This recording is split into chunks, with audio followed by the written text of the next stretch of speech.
প্ৰিয় দৰ্শক, book bite ষ্টুডিঅ'ৰ book bite ৰিভিউলৈ আপোনালোকক পুনৰ স্বাগতম জনাইছোঁ। আজি আপোনালোকৰ মাজত দাঙি ধৰিব বিচাৰিছোঁ মণিকা দেৱীৰ গল্প সংকলন বৈতৰণীৰ এটা পৰিচয়। আমাৰ গাঁওবোৰ গল্পৰে ভৰি আছে।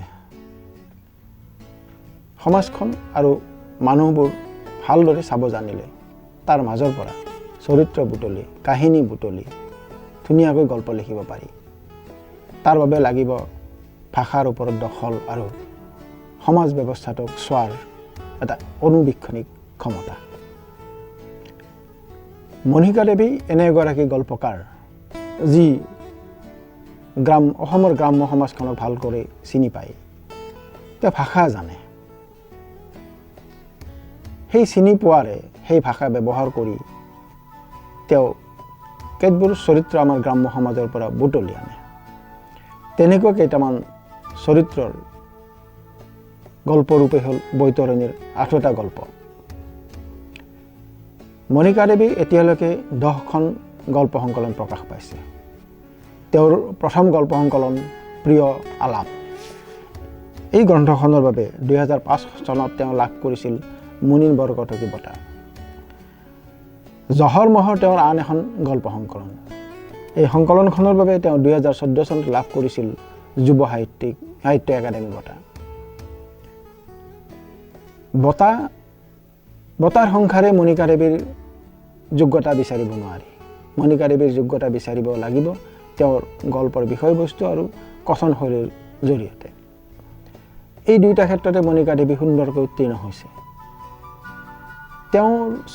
তেওঁৰ গল্পৰ ভাষাত কেতবোৰ গ্ৰাম্য শব্দ পোৱা যায়। কামৰূপৰ সেই শব্দ সমাজখন যদি জনা নাযায়, কামৰূপৰ গ্ৰাম্য মানুহৰ লগত যদি কথা কোৱাৰ অভ্যাস নাথাকে বা গ্ৰাম্য সমাজখন যদি চিনাকি নহয়, তেওঁৰ সেই গল্পবিলাকৰ সেই শব্দবিলাক বা সেই কেতবোৰ ভাষা বুজি পোৱা নাযায়। আৰু সেইখিনি বুজি নাপালে তেওঁ গল্পৰ মাজলৈ সোমাবলৈ অলপ অসুবিধা হয়।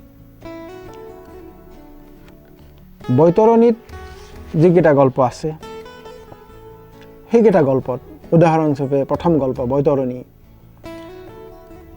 গ্ৰাম্য মহিলাৰ সংগ্ৰামৰ জীৱনটোৰ কথা আছে।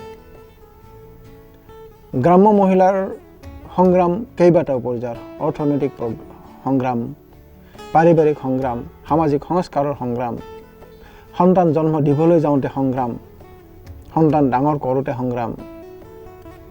বৈতৰণীয়ে তিনিগৰাকী মহিলাৰ তিনি ধৰণৰ সংগ্ৰামৰ কথা ইয়াত দাঙি ধৰিছে। এই সংগ্ৰামখিনি জানিবৰ কাৰণে গল্পটোৰ ভিতৰলৈ আপুনি সোমাব লাগিব।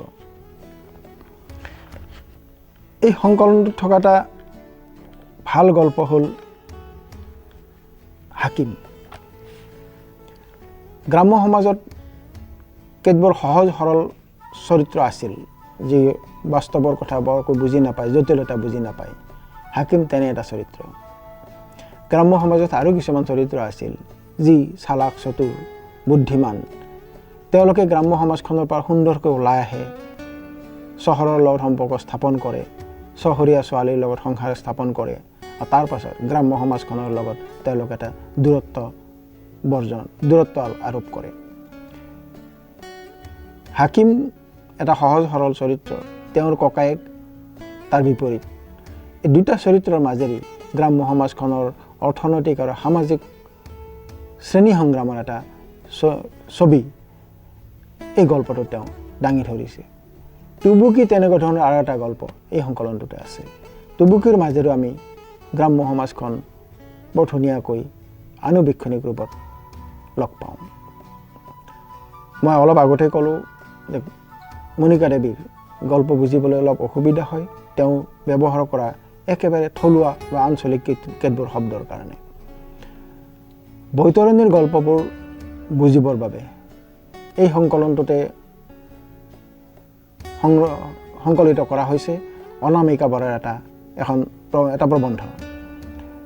এই প্ৰবন্ধটোত মণিকা দেৱীৰ গল্পৰ অন্তৰংগ সমাজখন, অন্তৰংগ কথাখিনি, আঁৰৰ কথাখিনি সুন্দৰকৈ ব্যাখ্যা কৰা হৈছে।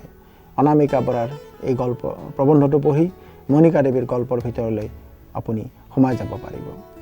আমি আশা কৰিম আপুনি বৈতৰণী সংগ্ৰহ কৰিব আৰু তাৰ লগতে আমাৰ এই ভিডিঅ' লাইক, কমেণ্ট আৰু শ্বেয়াৰ কৰিব।